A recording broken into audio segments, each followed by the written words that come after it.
What's up everyone, welcome to today's video. Welcome to the Video Game Fight School channel. Thank you very much for tuning in. So before I jump into this video, I wanted to take the time to say thank you to everyone who's been commenting on these videos. I really enjoy reading comments and responding to them. And again, today we have another video that stemmed from one of our comments. The wonderful thing about the Video Game Fight School community is it's a very community driven channel, and I enjoy doing these because it is your comments that actually take precedence to a lot of what happens in regard to how maybe developers respond to making their video games, how we can actually levy criticism and even support to games that we're looking forward to. Now, this question came up, and it's one that I actually asked myself a long time ago. One of our audience members pretty much said, they wish that Gotham Knights would have actually followed very closely to the Arkham games. And this was a very interesting take. It's something that when Gotham Knights was first revealed, I remember I made a lot of different videos talking about why I thought there was value in actually, basically making the game have a similar pattern to, say, the Arkham games and, the way things were done.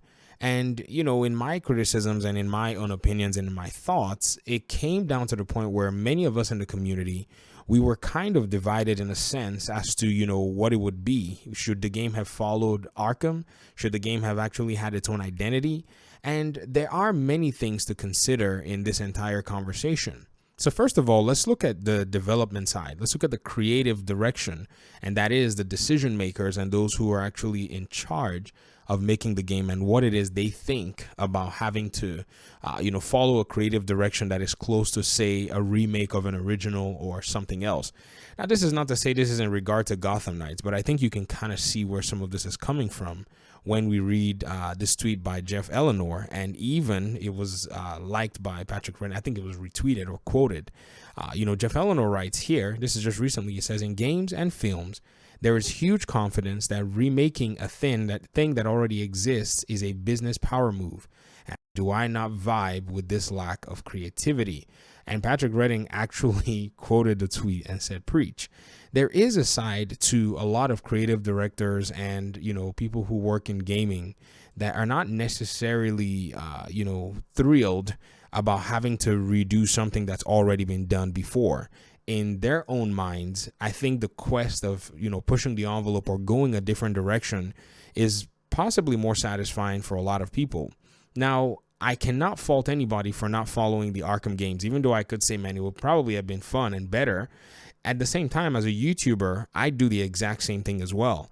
I push the envelope in my YouTube videos by actually addressing comment and talking exactly about what my audience is talking about, as well as also making videos that I also want to talk about. It's a very, an orthodox way of making a YouTube channel. Some YouTubers, I don't know, but I don't think they actually spend time looking through their comments and, making and curating their content like this, in order for them to be able to serve their communities. Not saying that they're doing anything bad, but when I started doing YouTube videos in 2016, and some of you may be shocked, I have another channel that I actually first started. I decided that this was the direction I wanted to go, and I decided the audience that I wanted to actually reach out to as well. And it was not necessarily an audience that a lot of people wanted to jump in, nor was it an approach that a lot of people wanted to take. So this is something that I can actually respect. Hence, I've come to the point where I look at Gotham Knights wanting to do its own thing, and I respect that enterprise now. Now, I didn't start out that way. I kind of started out with the point where it's like, man, Arkham would have been wonderful. Arkham would have been a solid, iteration if they had just followed through to it. But there is something that's kind of critical and crucial here in this entire conversation. For those of you who remember how the Arkham Origins game was, birthed, it was a game that was birthed because Rocksteady basically carried Arkham Origins in a sense. For those of you who may or may not know, I'll go ahead and play this little clip for you, but this is the clip of the former studio head, well, way former, of Warner Brothers Montreal, and him talking about how they were how the project was actually handed over to them to make Arkham Origins. And it was very simple exactly what happened. So listen to him closely here. First question, obviously the obvious question is, what was the handover like between yourselves and Rocksteady? How did this all kick off? Sure. Well, it was a great start, right? Rocksteady gave us all of the code, all of the assets. We inherited everything from Arkham Asylum and Arkham City to launch into the development of Origins. You couldn't ask for a stronger launching point, right?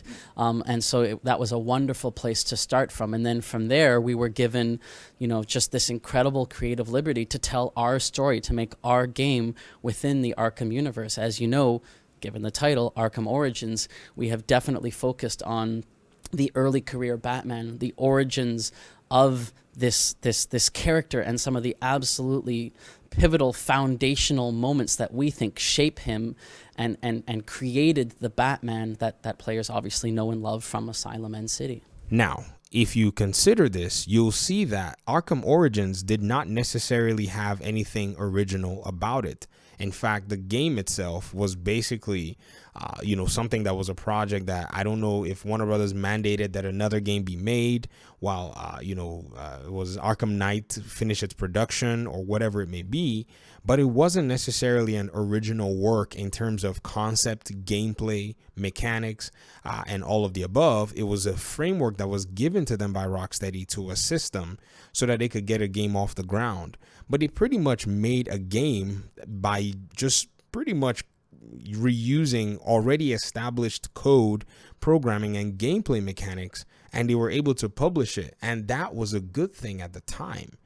You come now to the new leadership and to the new creative direction in Warner Brothers Games, and you see that already from their tweet, they don't necessarily seem to be fans of having to just remake something that already has been done. Now I see, and it makes a whole lot of sense as to why they probably decided not to do this.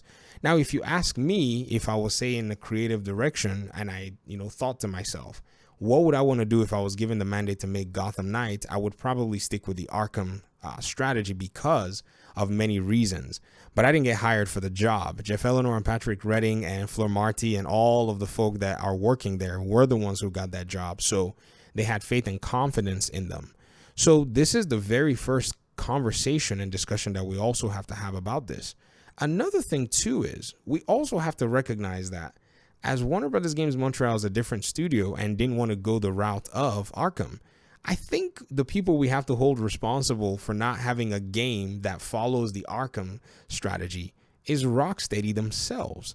Now, I say this because, yes, I'm saying we hold responsible, but really, what are we going to do about it? They decided that they did not want to make an Arkham game anymore. They basically said that they were done with the franchise. Remember? Why end Rocksteady's run with Batman with this one? That's a good question. I mean, we've been working on it for, I guess, probably 8 years now, and it's a long time to work on it. And we kind of feel like, this is the natural end for the story. And so the team and the studio that already had their vision, they had the originality of all of the concepts, refused to continue to making video games in those concepts. Now, granted, the Suicide Squad game is going to be in the Arkham universe, but it doesn't necessarily seem like we don't know what they're doing. We don't necessarily know if they're going to connect the Suicide Squad game with, everything that they've done in the Arkham verse, or maybe they wanted to go ahead and make a Superman game and they got a mandate to make something multiplayer like and, follow these trends that had been, basically bringing in a bunch of cash, and Suicide Squad just became the game that fit in that particular paradigm. But at the end of the day, I think Rocksteady is probably responsible for this huge gaping hole, in my opinion, or at least the leadership that mandates their games or at least greenlights their projects. It might not be Rocksteady's fault. It might be the leadership in Warner Brothers Interactive Entertainment before the new merger and all. So this conversation is very interesting because it really does put the onus on exactly who is, the originator of this particular paradigm. And then you look at creative directors who decide, we don't want to follow what everybody else has done. We want to do our own thing. And I think where a lot of us here in the community, have gotten to is because it doesn't seem like the Arkham games, then it definitely means that Gotham Knights is going to fail. I don't think that that's a sound assessment because you would have to judge this game based on all of these factors and kind of keep it in its own realm because it does try itself, to separate itself from the Arkham games anyways. And it doesn't even showcase Batman. So I think once we realize this particular foundational reality, it would eventually start to allow for Gotham Knights to get its own outlook and a way for us to actually assess it and see the very first game that this studio is making that's not using borrowed code or borrowed assets, which I would like, and if I was in their position, I would do, but I can respect that because even though I say this, I've also taken and pushed the envelope in my own creative enterprise. Now, as to anybody out there who's probably thinking, well, I'm not necessarily up for it, I feel like they should have just stuck with what works. I understand. I do. But at the end of the day, it's a creative decision and a creative direction that we have to see the outcome. And then eventually we'll probably learn a very big lesson overall. But I wanted to share this with you guys because I thought it was very interesting. I would love to hear your thoughts in the comment section. Talk to you guys in the comment section. I appreciate you guys' time and audience, and hopefully we'll talk soon. Peace out.